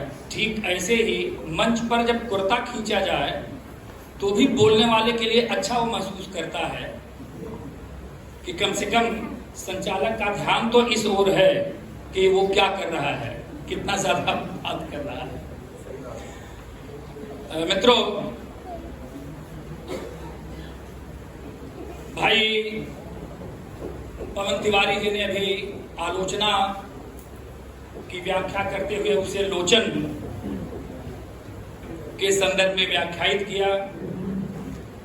भाई प्रमोद कुश जी ने जिस तरह से विजय पथ पुस्तक की अंतर वस्तु को हमारे सामने रखा। वो वाकई बड़े कवि हैं, बड़े शायर हैं, और शायर की अपनी दृष्टि होती है, तो अपनी दृष्टि से उन्होंने अपनी बातें हमारे सामने रखी। भाई दयानंद तिवारी जी, तो मैं सोचता हूँ कई बार कि भाई दयानंद तिवारी जी जैसा मैं भी कुछ करूं, लेकिन उस पथ पर, विजय पथ पर नहीं चल पाता, रुक जाता हूं। उन्होंने कहा कि वो किताब नहीं मिली थी, तो वो घर आकर उन्होंने किताब ली। मुझे बड़ा वाकई अच्छा लगा कि वर्षा जी ने केवल चाय पर ही कविता नहीं लिखी है, बल्कि आने वाले मेहमान को अपनी चाय और अपनी चाह दोनों से वो समृद्ध करती हैं।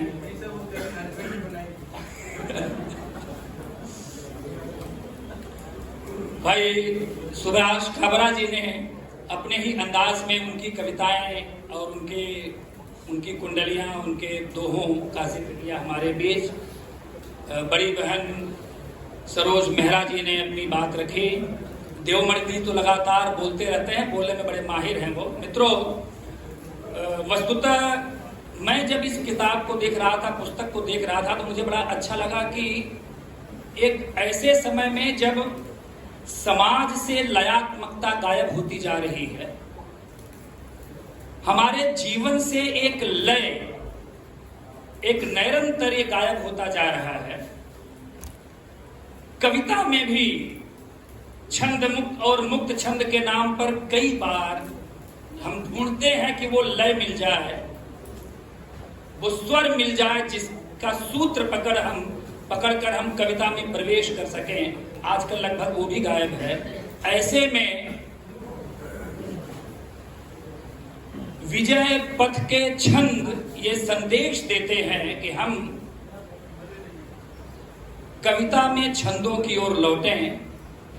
ये छंदों की ओर लौटना केवल किताब में लिखी हुई कविताओं के माध्यम से ही छंदों की ओर लौटना नहीं है, बल्कि हम अपने जीवन के लयात्मक छंदों की ओर भी लौटें। प्रायः हम अपनी विसंगतियों, असंगतियों, विडंबनाओं में इतने उलझे रहते हैं कि अपने जीवन का खुद का लय हमसे छूट जाता है।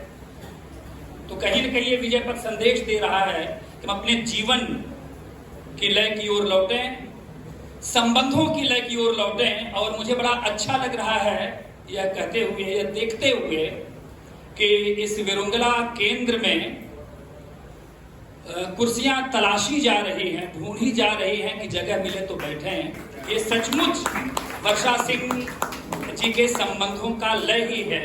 एक तरह से जो छंद लिख रही हैं, वो संबंध जी भी रही हैं अपने संबंधों के साथ। मित्रों, वाकई संबंधों का छंद बनाए रखना बहुत जरूरी है। आज के समय में जब हम तमाम तरह से जाति, धर्म, वर्ण, वर्ग, छोटे बड़े, स्त्री पुरुष, बच्चे बूढ़े आदि तमाम तरह से हम अपना छंद खोते जा रहे हैं, लयात्मकता खोते जा रहे हैं, सूत्र जीवन के खोते जा रहे हैं, ऐसे में सचमुच ये छंद केवल कविता के छंद नहीं है, बल्कि एक तरह से वो एक संकेत भी है। भाई पवन तिवारी जी कह रहे थे कि गोस्वामी तुलसीदास जी ने दोहों का उपयोग किस तरह से चौपाइयों को जोड़ने के लिए कहा। ये सचमुच कविताएं जोड़ने का ही काम करती हैं, कवि अपने आप में जोड़ने का काम करता है। ये हमारी आपकी दृष्टि है कि हम उसे जोड़ने वाला कवि न समझकर कुछ और समझ बैठे हैं। ये हमारी आंखों का कसूर है, हमारी अपनी दृष्टि का कसूर है, लेकिन सचमुच ये कविताएं हमें जोड़ने का काम कर रही हैं और उसका सीधा सीधा प्रभाव हम यहाँ देख रहे हैं कि किस तरह से लोग यहाँ उपस्थित हैं। एक और लयात्मक सूत्र मैं देख रहा हूँ, पारिवारिक। भाई अमित सिंह जी केवल वर्षा जी के बारे में अच्छी अच्छी बातें बोलकर चले गए और ये शिकायत भी करते रहे कि जब वो लिखती हैं तो सबसे पहले उन्हें ही सुनाती हैं। मैंने उसको अच्छे संदर्भ में लिया, लेकिन सुनने में कई बार लगता है कि और कोई नाम काम नहीं है, लिखा भी और लिखकर हम ही को सुना भी दिया। लेकिन अपने घर की किसी कृतित्व का साक्षी बनने के लिए अगर कोई परिवार का व्यक्ति उपस्थित है उसका साक्षी है, तो ये वाकई उस रचनाकार के लिए बड़ी बात है। आप देख रहे हैं कि बेटी और ये बेटा, ये दोनों लगातार तरह तरह से एक एक बहाने से आपके पास, कभी फीडबैक के बहाने, कभी बैक देने के बहाने, कभी विजय पत्र देने के बहाने, कभी कुछ पूछ लेने के बहाने हमारे आपके पास आ रहे हैं। यह आना भी एक तरह से जीवन का छंद है।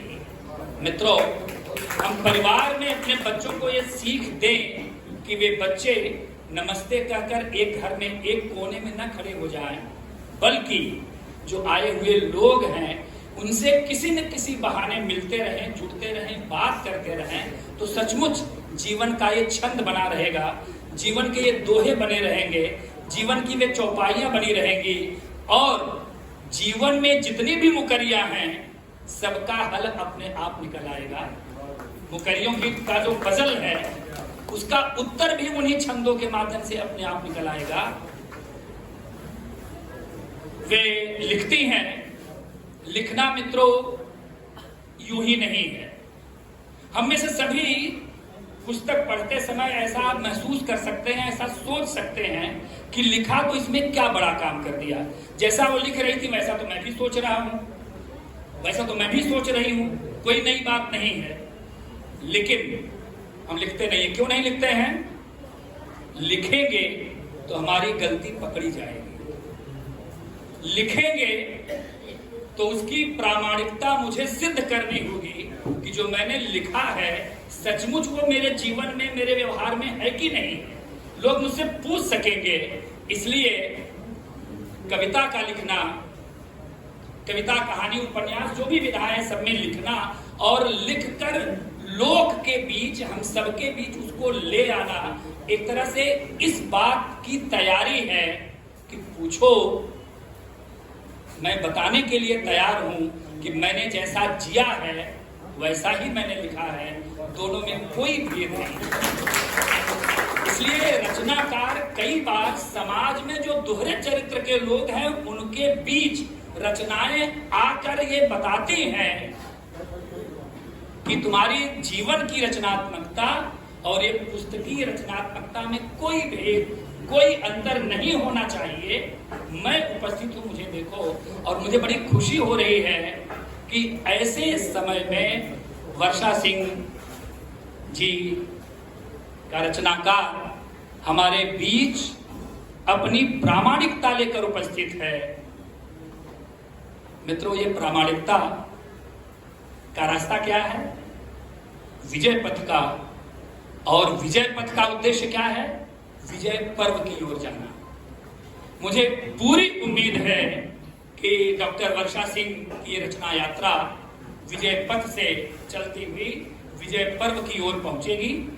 मुझे पूरा विश्वास है कि वे लगातार लिखती रहेंगी और निश्चित ही हम विजय पर्व की ओर पहुंचकर उनका स्वागत करेंगे। एक बार हम, अब की बार उन्होंने हमें बुलाया है, जब विजय पर्व लिखकर तक पहुंचेगी वे, तो हम उन्हें बुलाकर, रचनाकार का यह दायित्व हो जाएगा, समाज का यह दायित्व हो जाएगा कि डॉक्टर वर्षा सिंह को बुलाकर हम उनका सम्मान करें, हम उनका गौरवगान करें। निश्चित रूप से वह दिन आएगा, कभी यही हमेशा काम करता है। और मुझे यहाँ बुलाया गया, इसके लिए वर्षा सिंह जी का और मुंबई भाषा परिषद का बहुत बहुत धन्यवाद, क्योंकि ये कहना सुनना ही अपने आप में कविता है। आप सुनने के लिए आए हैं, मैं कहने के लिए मुझे खड़ा कर दिया गया।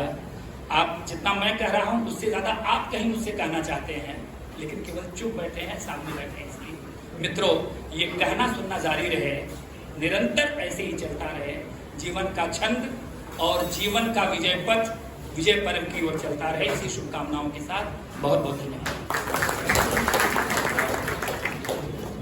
हेलो, देखिए हमारे इंतजार करता रहा कि कोटा खींचा नहीं।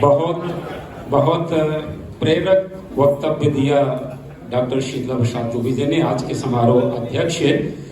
दुबे जी, ये हमारा जो छोटा भाई है दयानंद तिवारी, ये लेट आया है ना, तो एक बार हम लोग रिहर्सल कर लेते हैं, सॉरी रिटेक कर देते हैं, एक ग्रुप फोटो खड़े होके।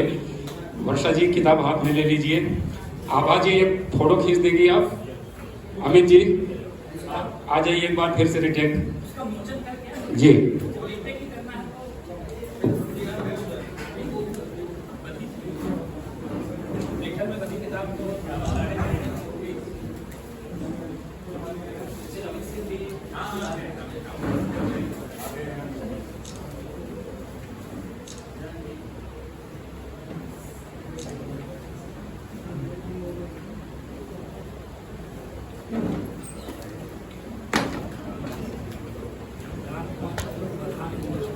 सॉरी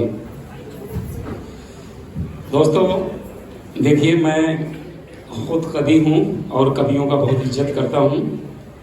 तो सबसे पहले तो जो ये वर्षा जी का परिवार है, अमित जी हैं, सुहानी का भाई है, तो हम सब कवियों की तरफ से, आप सब की तरफ से शुभकामना।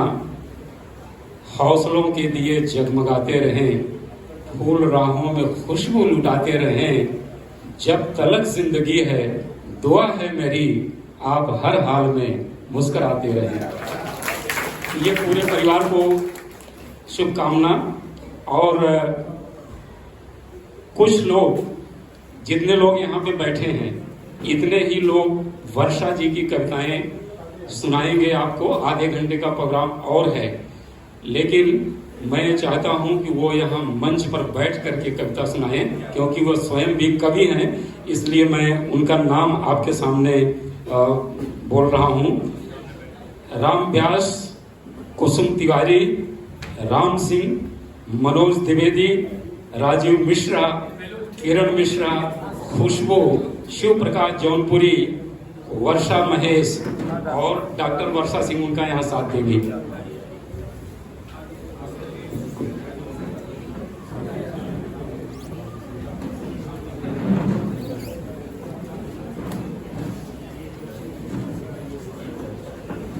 सभी कविगण पटल पर आ जाएं। सभी का मैं हार्दिक दिल से अभिनंदन करती हूँ। और अमित सिंह